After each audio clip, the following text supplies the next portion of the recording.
નમસ્તે વિદ્યાર્થીઓ, છેલ્લે પાઠની અંદર આપણે લગ્નના પ્રકારો પ્રશ્ન આપણે જોતા હતા.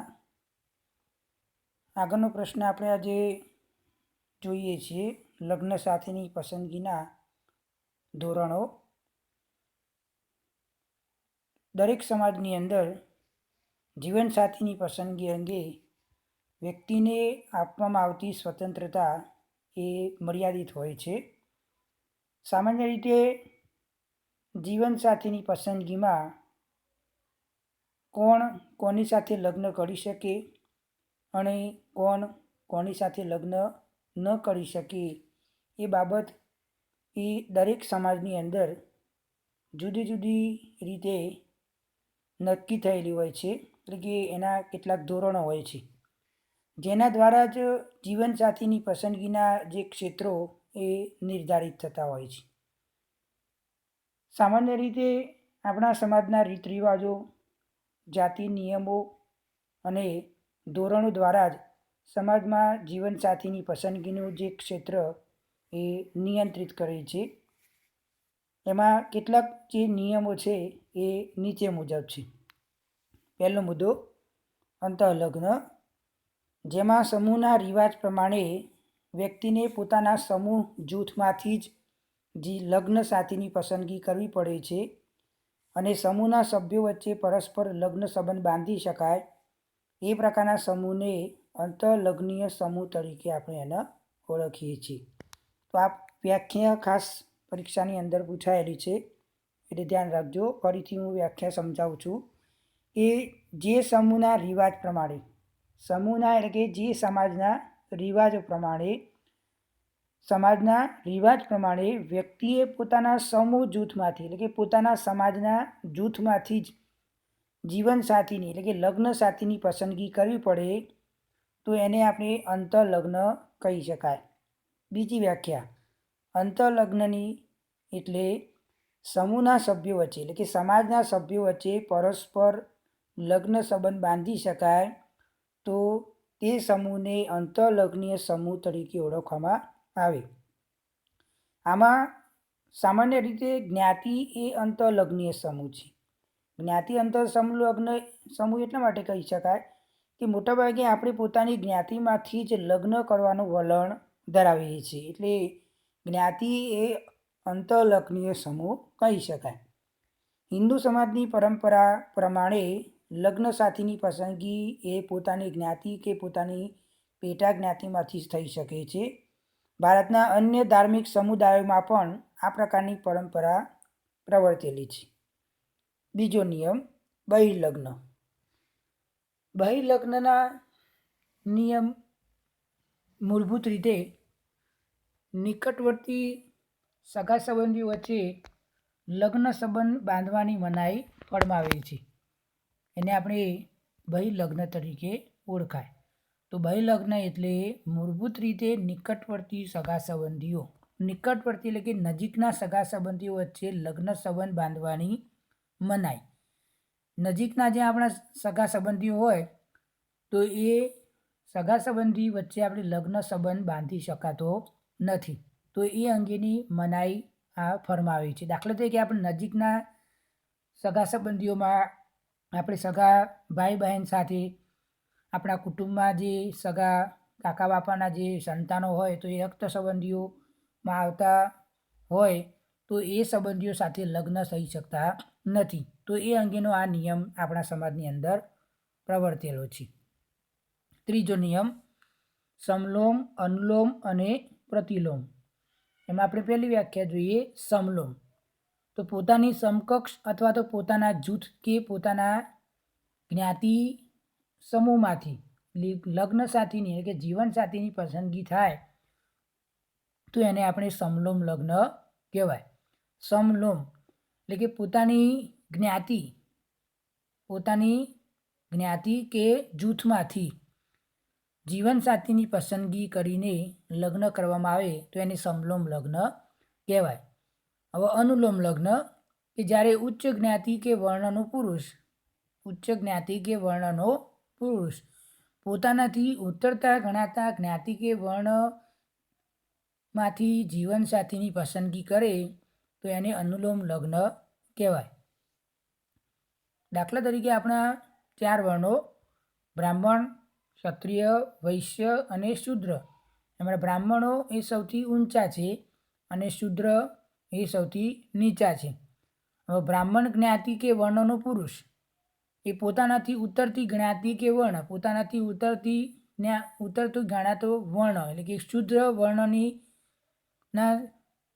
સ્ત્રી સાથે લગ્ન કરે તો એને અનુલોમ લગ્ન કહેવાય. જ્યારે ઉચ્ચ જ્ઞાતિ કે વર્ણની સ્ત્રી પોતાનાથી નિમ્ન ગણાતી જ્ઞાતિ કે વર્ણના પુરુષને જીવનસાથી તરીકે પસંદ કરે તો એને પ્રતિલોમ લગ્ન કહેવાય. તો જ્યારે ઉચ્ચ ગણાતી જ્ઞાતિ કે વર્ણની કોઈ સ્ત્રી છે તો એ સ્ત્રી પોતાનાથી નિમ્ન ગણાતી જ્ઞાતિનો પુરુષ એટલે કે શૂદ્ર વર્ણના પુરુષ સાથે લગ્ન કરીને એ પસંદગી કરે છે તો એને પ્રતિલોમ લગ્ન તરીકે ઓળખવામાં આવે છે. આગળનો પોઈન્ટ, લગ્ન સાથીની પસંદગીમાં અગ્રતા સૂચક ધોરણો. એમાં પહેલો મુદ્દો કુલીનશાહી. તો માતા પિતાએ પોતાની પુત્રીના લગ્ન તેના કુળ કરતાં સામાજિક પ્રતિષ્ઠાની દ્રષ્ટિએ ઉચ્ચ ગણાતા કુળના પુરુષ સાથે કરવા જોઈએ એવું મૂલ્ય કેટલાક સમૂહોમાં પ્રવર્તે છે. તો આવા પ્રકારના લગ્નને કુલીનશાહી લગ્ન તરીકે ઓળખવામાં આવે છે. ભારતની કેટલીક જ્ઞાતિઓની અંદર કુલીનશાહી લગ્ન પ્રથા આજે પણ જોવા મળે છે. તો વ્યાખ્યા ધ્યાન રાખજો. માતા પિતાએ પોતાની પુત્રીના લગ્ન, પોતાની દીકરીના લગ્ન પોતાના કુળ કરતાં એટલે કે પોતાના કુટુંબ સમૂહ કરતાં સામાજિક પ્રતિષ્ઠાની દ્રષ્ટિએ ઉચ્ચ ગણાતા કુળના પુરુષ સાથે કરવા જોઈએ એવું મૂલ્ય કેટલાક સમૂહોની અંદર પ્રવર્તેલું છે તો એને આપણે કુલીનશાહી લગ્ન તરીકે આપણે એને ઓળખીએ છીએ. બીજું, દિયરવટુ, જેઠવટુ અને સાળીવટુ. તો દિયરવટુ એટલે જ્યારે કોઈ સ્ત્રીનો પતિ મૃત્યુ પામે તો એ સ્ત્રી પોતાના પતિના નાના ભાઈ સાથે લગ્ન કરે તેને દિયરવટુ કહેવાય. જેઠવટુ, તો જ્યારે પતિના મોટા ભાઈ સાથે કોઈ પણ સ્ત્રી બીજા લગ્ન કરે તો એને જેઠવટુ તરીકે આપણે એને ઓળખીએ છીએ. અને સાળીવટુ એટલે જ્યારે પત્નીનું અવસાન થયા પછી જ્યારે કોઈ પણ પુરુષ એની પત્નીનું અવસાન થયા પછી તેની પોતાની મૃત પત્નીની બહેન સાથે લગ્ન કોઈ પણ પુરુષ કરી શકે છે તો એને સાળીવટી તરીકે આપણે એને ઓળખીએ છીએ. આગળ મુદ્દો, પિતરાઈ લગ્ન. ભારતના કેટલાક સમૂહોની અંદર પિતૃપક્ષે ફોઈના સંતાનો એટલે કે પિતાના પક્ષે ફોઈના સંતાનો અને માતાના પક્ષે મામા કે માસીના સંતાનો સાથે લગ્ન સંબંધ બાંધી શકાય તો એ પ્રકારના લગ્નને પિતરાઈ લગ્ન તરીકે આપણે એને ઓળખીએ છીએ. હવે આગળનો પ્રશ્ન આપણે શરૂ કરીએ, લગ્ન સંસ્થામાં આવેલા પરિવર્તનો. તો સામાન્ય રીતે ભારતીય સમાજની અંદર ઔદ્યોગિકરણ, શહેરીકરણ, કાનૂનીકરણ, બિનસાંપ્રદાયિકતા, વ્યક્તિવાદ, સ્વાતંત્ર્ય અને સમાનતા, સ્ત્રી શિક્ષણ, સ્ત્રીઓનો વ્યવસાયમાં પ્રવેશ, વિજ્ઞાન, ટેકનોલોજી અને સંચાર માધ્યમોનો વિકાસ જેવા જુદા જુદા પરિબળોને પરિણામે લગ્ન સંસ્થામાં પરિવર્તન ઉદ્ભવ્યું છે જે નીચે પ્રમાણે છે. તો પહેલો મુદ્દો, લગ્નનો ધાર્મિક પાસું નબળું પડ્યું છે. તો લગ્નમાં ધાર્મિક વિધિની ઔપચારિકતા જોવા મળે છે. લગ્ન એ એક પવિત્ર સંસ્કાર અને પવિત્ર બંધન તરીકે ગણવાનો આદર્શ અત્યારે ઘણો બધો નબળો પડ્યો છે. મોટાભાગે લગ્નની અંદર કન્યાદાનની વિધિ એ બહુ મહત્ત્વની વિધિ હતી. એક લગ્ન વિધિનું એક આવશ્યક અંગ ગણાય છે. માતા પિતા તરફથી કન્યાને ચીજવસ્તુ ભેટ સ્વરૂપે અપાય છે પરંતુ તેમાં ભૌતિકતા, સામાજિક પ્રતિષ્ઠા, દહેજ જેવી આ બાબતો જે છે એ લગ્નની અંદર મહત્ત્વની બની ગઈ છે. કન્યાદાનમાં જે ધાર્મિક તત્વો હતા એની જગ્યાએ સામાજિક અને ભૌતિક તત્વો અત્યારે વિશેષ જોવા મળે છે. બીજો મુદ્દો, હિન્દુ લગ્નમાં વિકસતું કરારનું સ્વરૂપ. તો પરંપરાગત હિન્દુ લગ્નને એક સંસ્કાર તરીકે સ્વીકારવામાં આવે છે. વ્યક્તિવાદી વલણને કારણે લગ્ન સાથે સંકળાયેલા પરંપરાગત મૂલ્યોમાં અત્યારે પરિવર્તન આવ્યું છે. 1954ની અંદર સ્પેશિયલ મેરેજ એક્ટ ઘડાયો અને આ કાયદા પ્રમાણે લગ્નમાં પારસ્પરિક સંમતિથી છૂટાછેડા આપણે કોઈ પણ સ્ત્રી કે પુરુષે મેળવવા હોય તો મેળવી શકાય છે અને આમ સ્ત્રી અને પુરુષ બંનેને છૂટાછેડાનો અધિકાર એને પ્રાપ્ત થયો છે. ત્રીજો મુદ્દો, લગ્ન વય ઊંચી આવતી જાય છે. કાયદાકીય રીતે જોઈએ તો છોકરાની ઉંમર 21 વર્ષ અને છોકરીની ઉંમર 18 વર્ષ એ હિન્દુ મેરેજ એક્ટ પ્રમાણે કાયદાકીય રીતે આ ઉંમર નક્કી કરવામાં આવી છે. પરંતુ સમાજની અંદર શિક્ષણ, લગ્ન સંબંધી બદલાયેલા ખ્યાલો, સ્ત્રી શિક્ષણમાં વૃદ્ધિ, આવા જુદા જુદા પરિબળોને કારણે લગ્નની વય આપણા સમાજની અંદર ઊંચી આવતી જાય છે. પણ પહેલાંની તુલનામાં જે બાળ લગ્ન હતા એ બાળ લગ્નના રિવાજની અંદર ઘણો બધો નોંધપાત્ર ઘટાડો થયો છે. ચોથો મુદ્દો, લગ્ન સાથીની પસંદગીના ધોરણોમાં પરિવર્તન. તો પરંપરાગત રીતે જીવનસાથીની પસંદગીમાં માતા પિતા કે વડીલો દ્વારા પહેલાં જીવનસાથીની પસંદગી કરવામાં આવતી હતી. લગ્નને બે કુટુંબના જોડાણ તરીકે ગણવામાં આવતું હતું, સ્વીકારવામાં આવતું હતું. પરંતુ વર્તમાન સમયગાળાની અંદર આ બાબત ઘણી બધી નોંધપાત્ર પરિવર્તન લાવ્યું છે. અત્યારે છોકરા અને છોકરીઓની ઈચ્છાની પસંદગીને ઘણું બધું મહત્ત્વ આપવામાં આવતું હોય છે. જીવનસાથીની પસંદગીમાં જે વ્યક્તિગત લાયકાતને ઘણું બધું વિશેષ મહત્ત્વ અપાય છે. પાંચમો મુદ્દો, આંતરજ્ઞાતીય લગ્ન શક્ય બન્યા છે. તો જુદા જુદા પ્રકારના કાનૂની પ્રયત્નો અને સુધારણાની પ્રવૃત્તિઓને કારણે જુદી જુદી જ્ઞાતિઓ વચ્ચેના લગ્ન સંબંધોની તરફેણમાં અનુકૂળ વાતાવરણ અત્યારે સર્જાયું છે. 1954ના સ્પેશિયલ મેરેજ એક્ટથી આંતરજ્ઞાતીય લગ્નને સંપૂર્ણ રીતે સમર્થન એને પ્રાપ્ત થયું છે. છઠ્ઠો મુદ્દો, પતિ પત્ની લગ્ન ગેરકાયદેસર બન્યા છે. સામાન્ય રીતે જુદા જુદા પ્રકારના કાયદાઓને કારણે હિન્દુઓમાં બહુપતિ અને બહુપત્ની લગ્ન એ ગેરકાયદેસર ઊભા થયા છે. જ્યારે 1955ની અંદર હિન્દુ લગ્ન કાયદો ઘડાયો તો એ કાયદા પ્રમાણે આ પ્રકારના લગ્નનો સંપૂર્ણ રીતે અંત આવેલો છે. સાતમો મુદ્દો, સ્વપસંદગીના લગ્નને પ્રાધાન્ય વધ્યું. લગ્ન ક્ષેત્રે સંમતિની બાબતમાં પરિવર્તન આવ્યું. વિવિધ પ્રકારના પરિબળોને કારણે સ્વપસંદગીથી લગ્ન થવા લાગ્યા. હવે આ પ્રકારના લગ્નોથી સમાજની અંદર ઉદારતા અને સહિષ્ણુતાભર્યું વર્તન અત્યારે દાખવવામાં આવે છે અને એને સ્વીકૃતિ પણ મળી છે. આઠમો મુદ્દો, છૂટાછેડાને કાનૂની માન્યતા. સામાન્ય રીતે કાયદા દ્વારા સ્ત્રી અને પુરુષને છૂટાછેડાનો સમાન અધિકાર મળેલો છે. દુઃખી દાંપત્ય જીવનનો અંત લાવવો અને સ્ત્રી પુરુષોએ છૂટાછેડાનો માર્ગ જો અપનાવવો હોય તો અપનાવી શકે છે. અને 1955ના આ હિન્દુ લગ્ન કાયદામાં છૂટાછેડાને ઘણી બધી બંધારણીય જોગવાઈઓ પણ આપવામાં આવી છે. આગળ બીજી એક સંસ્થા, જ્ઞાતિ સંસ્થા. જ્ઞાતિ સંસ્થા ભારતીય સમાજની એક વિશિષ્ટ પ્રકારની લાક્ષણિકતા ધરાવે છે. આજે પણ એક મહત્ત્વના સામાજિક પરિબળ તરીકે ભારતીય સમાજ જીવનના જુદા જુદા ક્ષેત્રોમાં ઓછા વધતા પ્રમાણની અંદર જ્ઞાતિનો પ્રભાવ જોવા મળે છે. હિન્દુઓના સામાજિક જીવનની અંદર લગભગ પ્રત્યેક ક્ષેત્રની અંદર જ્ઞાતિ સંસ્થાના તાણાવાણા સાથે ગૂંથાયેલી છે, જેની વ્યાપક અસરો હિન્દુ સમાજના ખોરાક, પોશાક, લગ્ન, રીત રિવાજો, કુટુંબ જીવન, વ્યવસાય વગેરે અનેક ક્ષેત્રો ઉપર એની સીધી અસરો થતી જોવા મળી છે. હવે જ્ઞાતિનો અર્થ. સમાજશાસ્ત્રી M.N. શ્રીનિવાસના મતે જ્ઞાતિ એ વંશ પરંપરાગત અંતઃપ્રથાની લગ્નની પ્રથા ધરાવતું અને સામાન્ય રીતે એક જ સ્થળે વસતું જૂથ છે. જુદી જુદી જ્ઞાતિઓ વચ્ચેના સંબંધોનું નિયમન શુદ્ધિ અને અશુદ્ધિના ખ્યાલો વડે થાય છે અને સામાન્ય રીતે એકસાથે બેસીને ભોજન કરવાનો વ્યવહાર સૌથી વિશેષ જ્ઞાતિની અંદર જ હોય છે. ડૉક્ટર ધુરીએ કહે છે કે હિન્દુ સમાજ એક વિભિન્ન જૂથોમાં વિભાજિત થયેલો છે, જે જૂથોના સામાજિક પ્રતિષ્ઠાના સ્થળો અને પારસ્પરિક વ્યવહારોનું ક્ષેત્ર એ ભિન્ન ભિન્ન હોઈ શકે છે.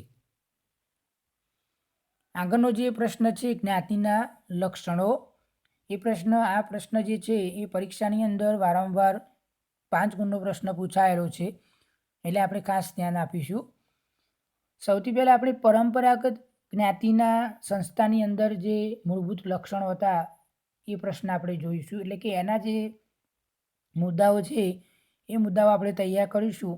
તો પરંપરાગત જ્ઞાતિ સંસ્થાની અંદર આવેલા જે પરિવર્તનો, જે નીચે જે પ્રશ્ન છે એ પ્રશ્નના મુદ્દાઓ પણ એના જેવા જ મુદ્દા, સેમ એ જ મુદ્દાઓ છે. એટલે આપણે આ પ્રશ્નના મુદ્દાઓ ખાસ તૈયાર કરવાના, કારણ કે 5 ગુણનો પ્રશ્ન પરીક્ષાની અંદર પૂછાયેલો છે. પહેલો મુદ્દો, હિન્દુ સમાજનું જુદા જુદા ખંડોમાં વિભાજન. ભારતની વિવિધ જ્ઞાતિઓ હિન્દુ સમાજને જુદા જુદા વિભાગોની અંદર વિભાજિત કરે છે, એટલે કે જુદી પાડે છે. પ્રાચીન સમયગાળાથી હિન્દુ સમાજ એક અખંડ રહ્યો નથી. હિન્દુ સમાજની દરેક જ્ઞાતિ એક અલગ અને સ્વતંત્ર સામાજિક એકમ તરીકે પોતાનું અસ્તિત્વ ધરાવે છે, જેમાં દરેક વ્યક્તિને જે તે જ્ઞાતિનું સભ્યપદ એને પોતાની જ્ઞાતિની અંદર એને પ્રાપ્ત થયેલું છે જન્મથી જ. દરેક જ્ઞાતિની પોતાની આગવી અને સ્વતંત્ર જ્ઞાતિ પંચાયત હોય છે. દરેક જ્ઞાતિની પોતાની આગવી સંસ્કૃતિ પણ હોય છે, અને આ બધી બાબતોથી આપણે સ્પષ્ટ થાય છે કે દરેક જ્ઞાતિ એક સ્વતંત્ર સામાજિક એકમ તરીકે પોતાનું અસ્તિત્વ ધરાવે છે. તો સામાન્ય રીતે ભારતની જુદા જુદા પ્રકારની જ્ઞાતિઓ એ જુદા જુદા વિભાગોની અંદર વહેંચાયેલી છે. ભારતના હિન્દુ સમાજની અંદર જ્ઞાતિ વ્યવસ્થા મોટાભાગે જોવા મળે છે. તો હિન્દુ સમાજની અંદર જ્ઞાતિ એક અલગ અને એક સ્વતંત્ર સામાજિક એકમ તરીકે પોતાનું સ્થાન ધરાવે છે. સામાન્ય રીતે કોઈ પણ જ્ઞાતિ હોય તો એ જ્ઞાતિનું સભ્યપદ દરેક વ્યક્તિને પોતાની જ્ઞાતિનું સભ્યપદ જન્મતાની સાથે જ એને પોતાની જ્ઞાતિનું સભ્યપદ એને મળી જતું હોય છે. આમ દરેક જ્ઞાતિને પોતાની આગવી અને સ્વતંત્ર પોતાની જ્ઞાતિ પંચાયત હોય છે, અને જ્ઞાતિ પંચાયત જે છે એ પોતાના જ્ઞાતિના લોકોના જે પ્રશ્નો હોય, જે સમસ્યાઓ હોય, તો એનો નિવેડો લાવવાનું કામ એ જ્ઞાતિ પંચાયત કરે છે. એ સિવાય દરેક જ્ઞાતિની પોતાની આગવી સંસ્કૃતિ પણ હોય છે. આથી આપણે એમ કહી શકીએ કે દરેક જ્ઞાતિ એક સ્વતંત્ર સામાજિક એકમ તરીકે પોતાનું અસ્તિત્વ ધરાવે છે. બીજો મુદ્દો છે કોટિક્રમ. સમાજશાસ્ત્રી ડૉક્ટર G.S. ધુરીએ કહે છે કે ભારતમાં બધી જ્ઞાતિઓની ઉચ્ચતા અને નિમ્નતા અંગેની એક ચોક્કસ યોજના જોવા મળે છે. કોટિક્રમની વ્યવસ્થામાં ધાર્મિક દ્રષ્ટિએ બ્રાહ્મણો એ સૌથી ઊંચા છે, અને જુદા જુદા પ્રકારની જ્ઞાતિઓનું ચોક્કસ જે સ્થાન નક્કી કરવું હોય તો આપણા માટે ઘણું બધું મુશ્કેલ છે. ખાસ કરીને વચ્ચેની જે જ્ઞાતિઓ છે તો એ લોકોનો દરજ્જા વિશેની સ્પષ્ટતાનો અભાવ એ આપણી ભારતીય જ્ઞાતિ વ્યવસ્થાનું નોંધપાત્ર લક્ષણ કહી શકાય. તો કોટિક્રમની અંદર આપણે 3 પ્રકારની જ્ઞાતિઓ આપણા સમાજની અંદર જોવા મળી છે: ઉચ્ચ જ્ઞાતિ, મધ્યમ જ્ઞાતિ અને નિમ્ન જ્ઞાતિ. તો એમાં કોટિક્રમની અંદર જે બ્રાહ્મણો જે છે તો બ્રાહ્મણો સૌથી ઊંચા છે. એ સિવાય વચ્ચેની જ્ઞાતિઓ છે તો વચ્ચેની જ્ઞાતિઓનું જે સ્થાન એ સ્પષ્ટ કરવું એ ઘણું બધું મુશ્કેલ છે. આમ ભારતીય સમાજ જે છે એ કોટિક્રમિક વ્યવસ્થાની અંદર એ ગોઠવાયેલો છે, તો એ જ્ઞાતિ વ્યવસ્થાનું મહત્ત્વનું લક્ષણ કહી શકાય. ત્રીજો મુદ્દો, ખાનપાન અને સામાજિક વ્યવહાર અંગેના પ્રતિબંધો. તો સામાન્ય રીતે પરંપરાગત જ્ઞાતિ વ્યવસ્થાની અંદર ખાવા પીવાના અને બીજા અન્ય સામાજિક વ્યવહારો ઉપર ઘણા બધા પ્રતિબંધો હતા. કઈ જ્ઞાતિ સાથે સંબંધ રાખી શકાય, કઈ જ્ઞાતિ સાથે સંપર્ક કે સંબંધ ન રાખી શકાય, એ અંગેના ઘણા બધા ઝીણવટભર્યા સામાજિક નિયમો એટલે કે ધોરણો એ દરેક જ્ઞાતિની અંદર પહેલાં સમયગાળાની અંદર રહેલા હતા. ખાવા પીવાના સંબંધો અને સામાજિક વ્યવહારોની બાબતમાં ભારતના જુદા જુદા પ્રદેશોની અંદર જુદી પ્રકારની જ્ઞાતિઓની અંદર રિવાજોની અંદર પણ ઘણા બધા તફાવતો જોવા મળતા હતા. ચોથો મુદ્દો છે વિભિન્ન જ્ઞાતિઓની નાગરિક તથા ધાર્મિક અસમર્થતાઓ અને વિશેષ અધિકારો. ભારતની જુદા જુદા પ્રકારની જ્ઞાતિઓની અંદર ચડિયાતાપણું અને ઉતરતાપણાનો જે ખ્યાલ એ ઉચ્ચતા અને નિમ્ન તણાતી જ્ઞાતિઓની અંદર નાગરિક અને ધાર્મિક અધિકારો વિશે એક પ્રકારની અસમાનતા સર્જાયેલી છે. તો ઘણા બધા પ્રકારની જ્ઞાતિઓ, અમુક જ્ઞાતિઓ ઉચ્ચ ગણાતી હતી, અમુક જ્ઞાતિઓ નિમ્ન ગણાય છે. તો એ અંગે અમુક પ્રકારની જ્ઞાતિઓને અનેક પ્રકારના નાગરિક અધિકારો અને ધાર્મિક અધિકારો વિશે વિશેષ એમને આ અધિકારો પ્રાપ્ત થતા હતા. જ્યારે નિમ્ન ગણાતી જ્ઞાતિ હતી એ લોકોને અનેક પ્રકારના નાગરિક અને ધાર્મિક અધિકારોથી એમને વંચિત રાખવામાં આવતા હતા. આમ નિમ્ન ગણાતી જ્ઞાતિઓ અનેક પ્રકારના નાગરિક અને ધાર્મિક અધિકારોથી એ લોકો વંચિત રહી જતા હતા. જ્યારે જે ઉચ્ચ ગણાતી જ્ઞાતિઓ હતી તો આવા દરેક બાબતોની અંદર પોતાના વિશેષ અધિકારો એ લોકો ધરાવતા હતા. એટલે કે મોટાભાગના અધિકારો આ ઉચ્ચ જ્ઞાતિઓને પ્રાપ્ત થયેલા હતા. દાખલા તરીકે ગામની અંદર કોઈ વસવાટની બાબતમાં ગામના કૂવાનો ઉપયોગ કરવાનો હોય, જાહેર રસ્તાઓનો ઉપયોગ કરવાનો હોય, શાળાઓની અંદર પ્રવેશ કરવાનો હોય, મંદિરોમાં પ્રવેશ હોય, તો આ બધી જ બાબતોની અંદર ભારતની ઉચ્ચ જ્ઞાતિઓની બાબત સરખામણીમાં નિમ્ન જ્ઞાતિઓને અનેક પ્રકારની અસમર્થતાઓ અને અનેક પ્રકારના વિશેષ અધિકારો એમને ઘણા બધા અસ્તિત્વમાં હતા. એટલે કે એ બધી બાબતોમાં એમની ઘણો બધો ભેદભાવ રાખવામાં આવતા હતા. પાંચમો મુદ્દો છે વ્યવસાયની પસંદગી પર અંકુશ. જ્ઞાતિઓના વ્યવસાયો મોટાભાગે વંશ પરંપરાગત હતા. એટલે કે પોતાની જ્ઞાતિનો ચોક્કસ વ્યવસાય હતો. આમાં દરેક જ્ઞાતિને પોતાનો નક્કી કરેલો જે વ્યવસાય હતો એ વ્યવસાય દરેક વ્યક્તિએ પોતે કરવો પડતો હતો. એટલે કે પોતાની ફરજ ગણાતી. આમાં વંશ પરંપરાગત એટલે કે પોતાના પિતાનો જે વ્યવસાય હોય એ પિતાનો વ્યવસાય પુત્ર સંભાળે એ પ્રકારની અપેક્ષા એ સમાજની અંદર રાખવામાં આવતી. એટલે કે એ પ્રકારની પરંપરા હતી. છેલ્લો મુદ્દો છે લગ્ન પરના પ્રતિબંધો. તો સામાન્ય રીતે જ્ઞાતિ સમૂહ એ અંતરલગ્નની પ્રથા ધરાવતું જ્ઞાતિનું એક સમૂહ છે. એટલે કે આપણા જ્ઞાતિ સમાજનું એક મોટું નોંધપાત્ર લક્ષણ કહી શકાય. સામાન્ય રીતે દરેક વ્યક્તિને પોતાની જ્ઞાતિમાંથી કે પોતાની પેટા જ્ઞાતિમાંથી જ લગ્ન સંબંધ બાંધવો એ એના માટે ફરજિયાત ગણાતો હતો.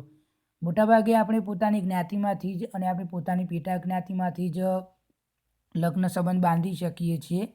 એ સિવાય બીજી જ્ઞાતિની અંદર કોઈ પણ વ્યક્તિ કરે અને પોતાના સમાજના નિયમનો કોઈ ભંગ કરે તો એ વ્યક્તિને પોતાની જ્ઞાતિમાંથી કાઢી મૂકવા સુધીની સજા કરવામાં આવતી હતી.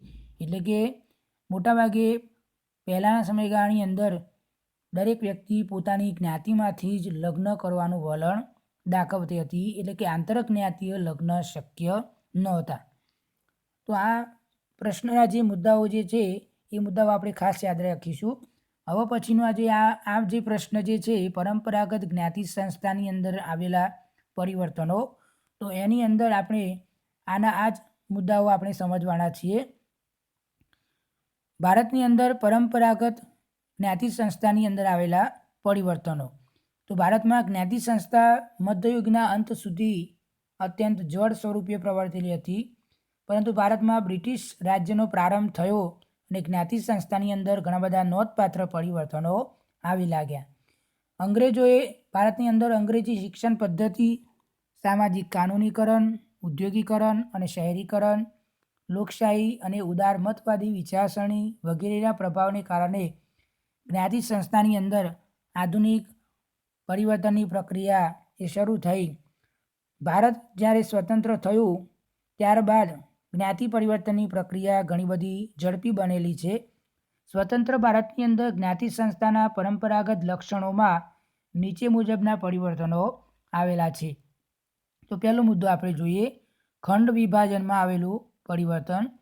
તો પરંપરાગત જ્ઞાતિ વ્યવસ્થાની અંદર વ્યક્તિ જે જ્ઞાતિની અંદર જન્મ થતો તો એ જ્ઞાતિનો દરજ્જો એને આપોઆપ એને મળતો હતો. એની પાસે કોઈ પણ વિકલ્પ કે પસંદગી એને મળતી નહોતી. આજે કોઈ પણ વ્યક્તિને જન્મથી દરજ્જો તો એને પ્રાપ્ત થાય છે, પરંતુ જ્ઞાતિના અર્પિત દરજ્જાની સામે શિક્ષણની પ્રક્રિયાથી, નવા વ્યવસાયોથી, આવક, એના સત્તા જેવા અનેક પરિબળોથી વ્યક્તિનો પ્રાપ્ત દરજ્જો તો મહત્ત્વનો બન્યો છે. તેથી જન્મગત દરજ્જાનું મહત્ત્વ એનું ઘણું બધું ઘટી ગયું છે. તો આ લક્ષણની અંદર આવેલું પરિવર્તન કહી શકાય. જ્ઞાતિમાં ખંડ વિભાજન એ સૌથી વધુ અસરકારક દરેક જ્ઞાતિની આગવી સંસ્કૃતિ હતી. દરેક જ્ઞાતિનું પોતાનું આગવું જીવન હતું. દરેક જ્ઞાતિની અલગ દુનિયા હોય એવું જણાતું. કારણ કે કોઈ પણ જ્ઞાતિ હોય તો એ જ્ઞાતિની પોતાની જીવનશૈલી, એની ભાષા, એનો પહેરવેશ, વર્તનના ધોરણો એ પોતાની જ્ઞાતિની સંસ્કૃતિ મુજબ રહેતા. એટલે કે જે ખંડ વિભાજન હતું એ વધુ તીવ્ર લાગતું હતું. પરંતુ આજે મોટાભાગે આપણા સમાજની અંદર શિક્ષણની પ્રક્રિયાને કારણે, સંસ્કૃતિકરણને કારણે, પશ્ચિમીકરણ, આધુનિકીકરણ અને વૈશ્વિકીકરણ જેવા અનેક પરિબળોને કારણે આપણી જ્ઞાતિની જે આગવી સંસ્કૃતિ હતી એ ભૂસાઈ ગઈ છે. બધાનો પહેરવેશ, ભાષા, ખોરાક અને વ્યવસાય એ એક સમાન થઈ ગયા છે. તેથી જ્ઞાતિનું પરંપરાગત જે ખંડ વિભાજન એ ભૂસાઈ જતાં હવે આધુનિક જીવન લોકો જીવવા લાગ્યા છે. તેવી જ રીતે ખંડ વિભાજનને અસરકારક બનાવવામાં જ્ઞાતિ પંચાયત એ બહુ મહત્ત્વની ભૂમિકા ભજવે છે.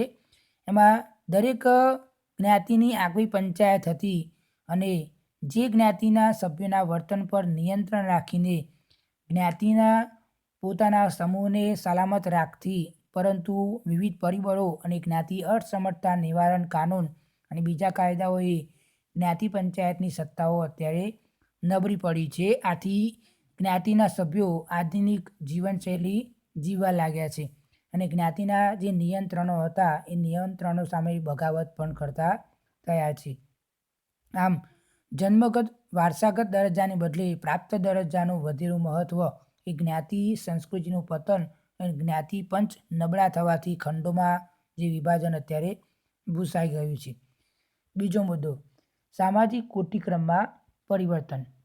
પરંપરાગત જ્ઞાતિ વ્યવસ્થાની અંદર વિવિધ પ્રકારના સમૂહોનું સ્થાન અસમાન હોવાથી એમાં સામાજિક અસમાનતા જોવા મળતી હતી. આ અસમાનતા દરજ્જાવાળા જ્ઞાતિ સમૂહો ચડતા ઉતરતા ક્રમમાં ગોઠવાયેલા હતા સામાન્ય રીતે, જેથી તેને આપણે કોટિક્રમ, સામાજિક કોટિક્રમ કહેવાય. જ્ઞાતિ વ્યવસ્થાને પોતાનો સામાજિક કોટિક્રમ હતો, પરંતુ સમગ્ર ભારતમાં ધાર્મિક દ્રષ્ટિએ કેટલીક જ્ઞાતિઓનો દરજ્જો ઊંચો હતો અને કેટલીક જ્ઞાતિઓનો દરજ્જો નીચો હતો. અને મધ્યમ જ્ઞાતિઓનો દરજ્જો એમની જમીન માલિકી, સત્તા અને સમાજના વિવિધ પ્રકારના માપદંડને આધારે એમનો મધ્યમ જ્ઞાતિઓનો દરજ્જો નક્કી થતો. પરંતુ વર્તમાન સમયગાળાની અંદર શિક્ષણ, ઔદ્યોગિકીકરણ, શહેરીકરણ, સંસ્કૃતિકરણ, આધુનિકીકરણ જેવા અનેક પરિબળોને કારણે જ્ઞાતિના આ લક્ષણની અંદર ઘણો બધો બદલાવ આવ્યો છે. મોટી સંખ્યા, કૌશલ્ય, મિલકત, આવક ધરાવતા લોકોનું કોટિક્રમમાં ઘણું બધું સ્થાન એમનું આગળ આવ્યું છે. દાખલા તરીકે બ્રાહ્મણો, વાણિયા વગેરેના જ્ઞાતિઓનો કોટિક્રમ અત્યારે નબળો પડ્યો છે. ત્રીજો મુદ્દો, ખાનપાન સંપર્ક પરના પ્રતિબંધોમાં પરિવર્તન. સામાન્ય રીતે ખાનપાનની અંદર આપણે કોણે શું ખાવું, કોની સાથે ભોજન લેવું, કોના હાથનું ભોજન લેવું, કોની સાથે બેસવું, કોના ઘરનું પાણી પી શકાય, કોના ઘરનું પાણી ન પી શકાય, કાચું ભોજન અને પાકું ભોજન જેવા ખ્યાલો એ પરંપરાગત જ્ઞાતિ વ્યવસ્થાની અંદર ખાવા પીવા ઉપર અને સંપર્ક પરના પ્રતિબંધો ખૂબ જ મજબૂત હતા. વર્તમાન સમયગાળાની અંદર શિક્ષણ, ઔદ્યોગિકરણ, શહેરીકરણ, સંસ્કૃતિકરણ, આધુનિકીકરણ, પશ્ચિમીકરણ, કાનૂનીકરણ, વૈશ્વિકીકરણ અને સંચાર સાધનોને કારણે આ પ્રકારના પ્રતિબંધો અત્યારે ઘણા બધા નબળા પડી ગયા છે અને શહેરો અત્યારે નિર્મૂળ થઈ ગયા છે.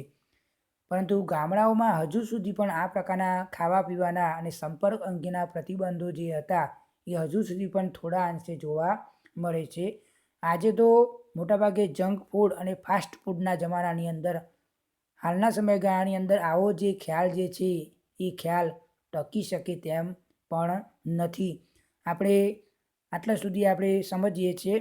ચોથો, પાંચમો અને છઠ્ઠો જે મુદ્દો જે છે એ બીજા વિડીયોની અંદર આપણે સમજી લઈશું. આ પાઠના આ જે પ્રશ્નો મેં તમને ચલાવ્યા એ તમારી નોટબુકની અંદર લખવાના છે, હોમવર્કની અંદર. એટલે આપણે આ વસ્તુ ખાસ ધ્યાન રાખીશું. આગળનો જે 3 મુદ્દાઓ જે બાકી જે છે અને છેલ્લો પ્રશ્ન પાઠનો એ આપણે આગળના નેક્સ્ટ વિડીયોની અંદર સમજાવીશું. આભાર.